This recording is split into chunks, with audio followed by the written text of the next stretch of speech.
แมวเหมียวพี่สมัยนอนสบายใจเลยวันนี้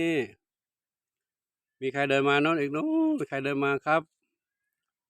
ศรีสุดาไพโรจน์เพชรดำน้อยอันนี้ใครเอ่ยทองเล็กนี่ใครเอ่ยน้องเงินน้องพรขาวน้องพรขาวพรขาวมาเล่นกับศรีสุดากับทองสีทองน้อยเล่นกับจินตลาศรีสุดาทองน้อยจินตลาพี่สมัยเพชรดำน้อยเพชรดำน้อยทางนี้ใครหัวแวบๆหัวแวบๆโอ้ยน้องจิ๋วหลิวน้องจิ๋วหลิวเล่นกับไก่เนาะไม่มีใครเล่นด้วยน้องจิ๋วหลิวเล่นกับไก่ดีกว่าสร้อยเพชรเล่นเป็นเพื่อนน้องจิ๋วหลิวแล้วคะสร้อยเพชรเก่ง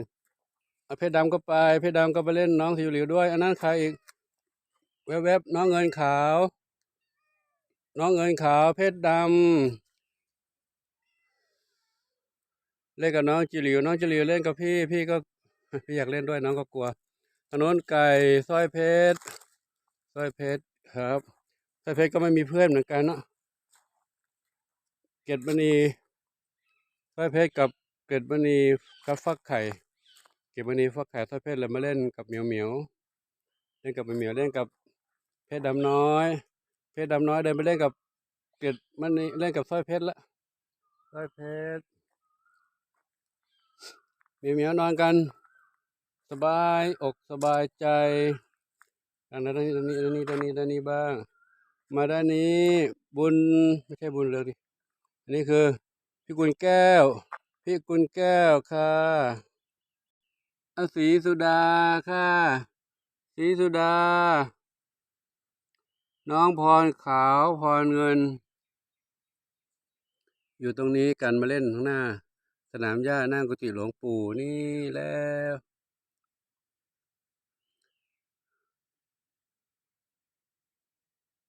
น้องทองเล็ก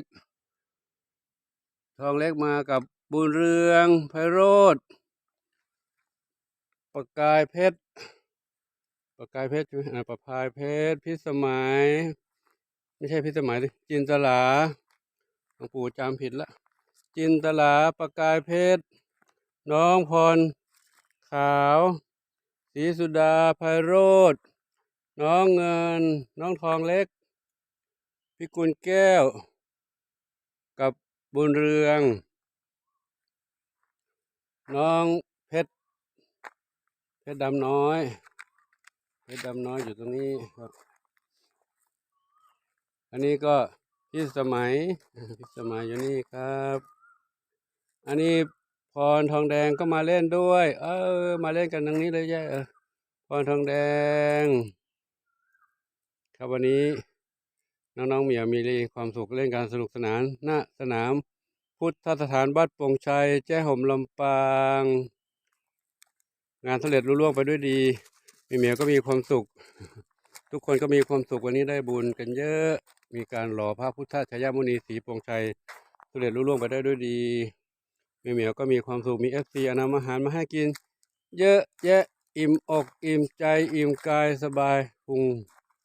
นั่งพักผ่อนนอนเล่นกันสบาย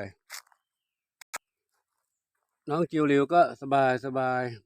เล่นกับพี่สบายแต่จิวหลิวรู้สึกว่าสนใจไก่นะสนใจสร้อยเพชรนะจะไปเล่นกับสร้อยเพชรเล่นกับพี่จินตลาก่อนเล่นกับจินตลาก่อนเข้าป่าไปเล่นกับสร้อยเพชรอยู่ฝั่งนู้นสร้อยเพชรอยู่ในป่าตรงนู้นจิวหลิวเข้าไปหาแล้ว